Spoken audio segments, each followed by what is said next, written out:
Happy Soggy Wednesday. If you're new here, this is our Humming Fields Homestead. My name is Jillian, and this is where we are getting back to basics. We decided a few short weeks ago that we were going to start a homestead, take you along for the ride, camera and all, so we can learn together. We have no background in raising animals, raising food, processing food, or preserving food. So, please stick around, would you? Today's video, we're going to learn about 5 bad for your garden bugs that I had to learn about this year. If that interests you, stick around. Bug number 1, grasshoppers. Did you know that grasshoppers aren't very good for your garden? So we all grew up, right, with our parents telling us, oh, don't worry about that grasshopper. It's just grasshopper. It won't hurt you. Well, that is very accurate advice. It will not hurt you. It will, however, eat all your leafy greens out of your garden. So, my research says, as long as you only have a few grasshoppers, there's not much to worry about. But if you have a lot of grasshoppers, you might be concerned. I don't have what I would consider a lot, but I don't want to get a lot either. I have lots and lots and lots of grass. I can only assume the grasshoppers are out there multiplying like rabbits. So, my plan for combat is next year to eliminate as much grass as I can near all of my things that are growing in my garden, in the hopes that the grasshoppers stay to the left or the right or anywhere out of the garden vicinity and eats the grass and not the garden. Bug number 2, parasitic wasps and tomato hornworms. They kind of go hand in hand. I actually started learning about tomato hornworms last year because my fiance's aunt grows a very prolific garden. Like that fancy word. Anyway, and I was at her house one day and she was picking hornworms, and as conversations go, you start learning, right? Well, I'm going to insert a picture here. This thing, that is not just a tomato hornworm. That is a tomato hornworm with parasitic wasps attached to it. So, these lovely wasps eat your tomato hornworms from the inside out. Therefore, you would think that would eliminate your hornworm problem. It does not. Because what it does is you then have wasps. And not the good kind. No. These kind, they come and they zap all your fruits and mess them up. You eliminate the hornworms, you also eliminate the parasitic wasps that grow on them. How do you do that? And kind of organically, right? Because remember, we got bees and hummingbirds and all the things. So you can hunt your tomato hornworms out of your garden with a black light LED flashlight at night. Hornworms are green. They're very green, and they mix in with your tomato plants like a chameleon. That's how they work. Okay? If you go out at night with this nifty little flashlight, and you can get them super cheap, like $2 or $3 cheap. Go out, dusk, dark, flash it around. All those little hornworms, they're going to light up like a rave party. You pluck them off and get rid of them. Now, what I do is I carry my snippers around, and as I find them, I cut them in half. Which is really gross, because they've got like a green slime on the inside. It's not cute. But it is very effective. And then you don't have a whole lot of anything. Also, planting marigolds near your tomatoes are supposed to help. I will say I have marigolds near my tomatoes. I've only had, I want to say 6 hornworms, and I got a fair amount of tomato plants out there. And not, like, aside from this picture, I haven't seen any of the parasitic wasps. So I must have gotten the bulk of the hornworms as they became hornworms. Bug number 3, squash bugs. So, the adult squash bugs live in your soil, or your dirt in my case, because I don't have a whole lot of soil going on.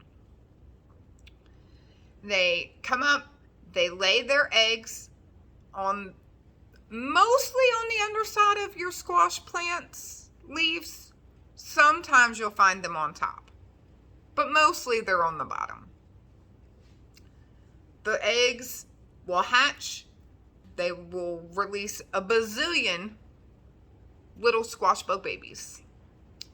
And those little squash bug babies will come and annihilate your whole squash plant. Fun, right? All your hard work to feed the bugs. Not fun. I actually started learning about squash bugs last year. Remember in the last video where I told you I planted in my raised bed garden that we built, and I put all these plants in that people gave me, and then I expected God to do the work? God did do the work. He sent me squash bugs and said, here you go. You don't get anything if you just put it in the ground and don't do anything else. That was the lesson I learned from that. Anyway, so what I did all summer is I've checked my squash plants almost every single day. Checked under them, under the leaves, and on top of the leaves for the eggs. When I come across the eggs, I roll them in my fingers and just get them off the leaves and smush them. Or I cut a little bit off, fruit fly, sorry. I cut a little bit off and soak it in some soapy water and let them go. A word to the wise, if you do soak them, if you use the same cup as you go around to gather other bugs and kill them, your bugs then have a bug island. Bug island means bugs don't die and they just float out and they crawl out and all your effort was for nothing. So, my advice, drown your island, use 2 cups, take your island, put them in the trash can, and then put your bugs in something. Anyway, as you find the adult bugs, and one great way to do that is while you're watering. So while you're watering, they will come up out of the ground because they obviously don't like it. They will come up out of the ground and they will start crawling away. So pick them up, put them in your water, pick them up and squish them. I never really imagined that I was going to be a bug hunter, but here I am, hunting bugs on a regular basis so that the bees and I get to have a healthy garden, and the hummingbirds. That's always a bonus. So my preventative measures have made it so that I've had very little actual baby squash bugs hatch. I think out of the bazillion eggs that I found, I only have had to squash maybe 10 baby squash bugs. So all in all, not too bad. Get to spend a little time in my garden, having quiet time before everybody wakes up, checking everything, seeing how it grows. In the long term, not that big of a deal, right? Bug number 4, the squash vine borer. Now, this bug is a little SOB, okay? It's a flying insect that lays one little tiny egg at the base of your squash plants. That egg, when it hatches, will then bore into your plant, and the larvae, or the little white worm, as I refer to it, eats your squash plant on the inside. So that great big thick nice vine that you have growing start to look very sad and sickly, because the nutrients can no longer get from the root to the rest of your plant. There are a couple methods to combat this. I'm going to try a few when we grow our garden next year. I'm going to take you along with those. But once you have them, you have them. We did 2 things this year. Well, 3 really. 1, I pulled some of my plants. I wouldn't advise that. You have nothing to lose by keeping your plant. It's one bug that stays in your plant. It does not go contaminate another plant. You 100% get no fruit if you pull your plant, right? Well, if you don't pull the plant, you might get something. So leave it. We did surgery on a few of our plants, and we took a razor blade where we thought we might find one of these little worms, opened it up, dug it out, killed it, and put dirt back where we could in the hopes that the nutrients would get back into the soil. And then we have plants that we just left alone because we never got to go do the surgery to them. Both methods seem to work. Both methods have fruit on them that have ripened, that are still growing new fruits today. So, as awful as these boar vines are, they do not have to kill your whole garden. And then bug number 5, a flea beetle.